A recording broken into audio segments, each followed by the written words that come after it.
اب وہ کیا ہے؟ ابن اشعث نے شمر سے پوچھا. شمر کون ہے؟ آپ بہتر طریقے سے جانتے ہیں کہ جنگ صفین میں علی کے ساتھ مل کر معاویہ سے جنگ کرنے والے کو کہتے ہیں شمر. کون ہے شمر؟ علی کے ساتھ جنگ صفین میں تھا، مگر سن 61 ہجری میں قاتل حسین قرار پایا. اسی لیے ہم کہتے ہیں کہ خاندان، اچھے خاندان اور شیعہ خاندان میں پیدا ہونا کمال نہیں ہے، موت اس خاندان پہ آ جائے، اس ایمان پر آ جائے، اس عقیدے پہ آ جائے.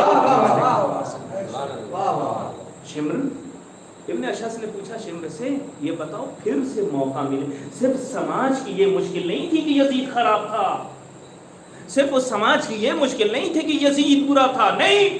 ابن اشعث نے جیسے ہی شمر سے پوچھا، شمر کہتا ہے معلوم کہتا ہے کہ پھر سے اگر مجھے موقع ملے اور پھر سے حسین کو قتل کرنے کی بات کی جائے تو میں پھر سے حسین کو قتل کروں گا. کیوں؟ اس لیے کہ یزید جیسے واجب الطاعہ یعنی جس کی اطاعت کرنی چاہیے تھی اس کے خلاف حسین نے بغاوت کی تھی، اس لیے میں حسین کو قتل کر دوں گا.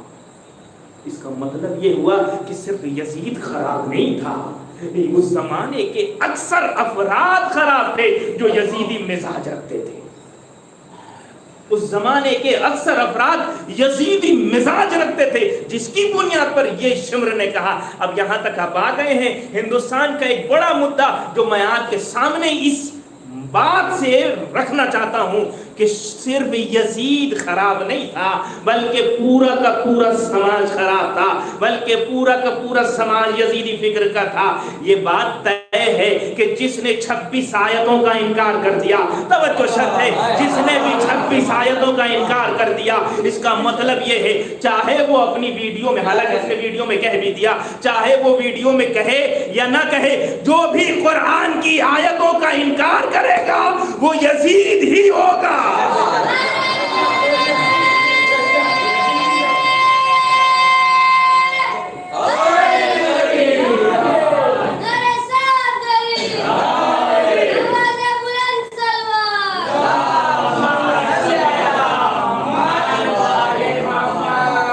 وہ یزید ہی ہوگا. یہاں تک تو بات سن لی کہ صرف یزید خراب نہیں تھا بلکہ پورا کا پورا سماج یزیدی فکر کا تھا. اس نے خدا کے کہا کہ ہم یزید بننے کے لیے تیار ہیں. ہم نے پہلے ہی سے مان لیا جس نے بھی قرآن کا انکار کیا چاہے وہ کہے یا نہ کہے وہ یزید ہی ہوتا ہے. مگر اتنا ہی نہیں، دوبارہ اس کو پھر سے جتانا اس بات کی دلیل ہے کہ اس زمانے میں اور بہت سے شمر رہتے ہیں.